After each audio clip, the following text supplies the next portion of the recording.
नमस्कार, मैं doctor A के लाडूना आज आपको बताने जा रहा हूँ कि थायराइड डिजीज की आशंका होने पर और डिजीज हो जाने पर थायराइड डिजीज है या कितनी है नहीं है, इसको जानने के लिए आप क्या क्या जांच करवा सकते हैं। सबसे प्रमुख रूप से या जो अधिकांश से कराई जाने वाली जांच है वो है टोटल T3, T4 और TSH की जांच। इसके अलावा जो एक जांच कराई जाती है वो है फ्री T3, T4 और TSH। अब ये फ्री क्या हुआ? फ्री T3, T4 बहुत ही इंपॉर्टेंट है करवाया जाना, क्योंकि हमारे शरीर में टोटल T3 और T4 हार्मोन की जांच कर रहे हैं, तो थायराइड हार्मोन के कुछ भाग को जो प्रोटीन बाइंड करके रखता है उसको, और जो फ्री है, हम उन दोनों की टोटल जांच कर रहे हैं। लेकिन कोशिकाओं में जाकर के जो हार्मोन एक्टिवली फंक्शन करता है, जो काम आता है, वो है फ्री T3 और फ्री T4। तो जब हम फ्री T3 और T4 की जांच करते हैं तो एक्चुअली वो जान पाते हैं कि हार्मोन सच में हमारे सेल्स को जो प्रभावित कर रहा है वो कितना है। और ड्यूरिंग प्रेगनेंसी ये बहुत ज्यादा जरूरी हो जाता है, क्योंकि वहां पे protein binding of T3, T4 अधिक हो जाती है और फ्री T3, T4 वॉल्यूम कम रह जाता है, तो उसको जानना बहुत जरूरी है। TSH की जांच क्यों कराते हैं जबकि T3 और T4 हार्मोन है थायराइड ग्लैंड के हार्मोन?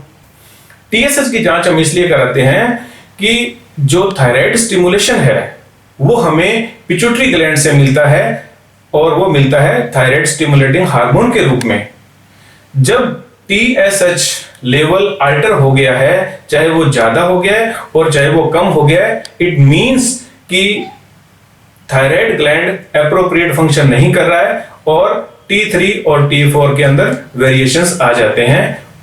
इन वेरिएशन के आने से पहले ही TSH के अंदर वेरिएशन आ जाते हैं, जो कि मोर सेंसिटिव हार्मोन है।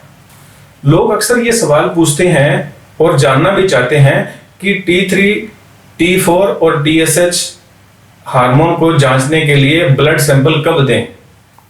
इसमें बिल्कुल स्पष्ट है कि आप ये सैंपल कभी भी दे सकते हैं, क्योंकि खाने के बाद, खाने के पहले, शाम को, सुबह हार्मोन लेवल बराबर ही रहता है।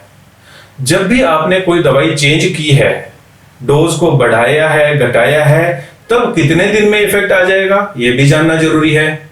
T3, T4 और TSH में दवाई के बदलने के बाद कम से कम 2 हफ्ते और अधिक से अधिक 4 हफ्ते के अंदर वो लेवल के अंदर स्टेबिलिटी आ जाती है, यानी कि दवा चेंज करने के 2 से 4 हफ्ते में आप दोबारा से जांच करवा सकते हैं। प्रेगनेंसी अगर है तो इन हार्मोन्स की जांच फ्रीक्वेंटली कराई जानी चाहिए। अगर आप दवाई के प्रभाव को जांच रहे हैं तो एवरी मंथ जांच होनी चाहिए, और अगर आपको हार्मोन लेवल ठीक आ रहे हैं दवाई की डोज से या नॉर्मली भी, तो आप 3 से 6 महीने में एक बार अवश्य जांच करवाएं, क्योंकि बॉडी के अंदर चेंजेस आ जाते हैं तो उनको देखना आवश्यक रहता है। एंटी-TPO एक जांच है जिसमें हम थायराइड की एंटीबॉडी को चेक करते हैं। एंटी थायराइड पेरोक्साइड एंटीबॉडी, खास करके हाशिमोटो थायराइडाइटिस के लिए ये जांचना बहुत जरूरी होता है, और ऑटोइम्यून लेवल को देखने के लिए इस जांच को किया जाता है। इसके अलावा थायरोट्रोपिन रिसेप्टर एंटीबॉडी टेस्ट भी किया जाता है ग्रेव्स डिजीज को जांचने के लिए। थायराइड में नोड्यूल है, गोइटर है, या और भी इसकी ग्लैंड्स की स्थिति को जानने के लिए थायराइड की अल्ट्रासाउंड भी की जानी चाहिए।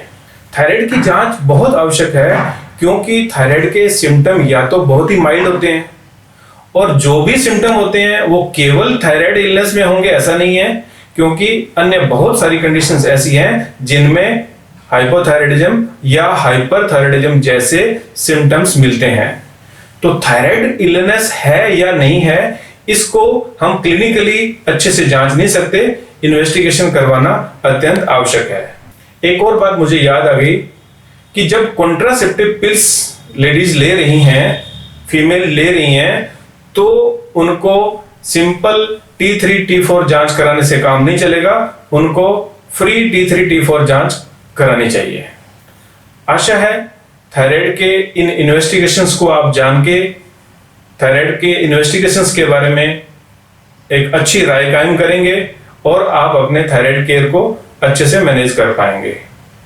होम्योपैथिक इलाज थायराइड की सभी बीमारियों में बहुत सक्सेसफुल है। हम अगले वीडियोस में इसके बारे में बात करेंगे। Thank you so much.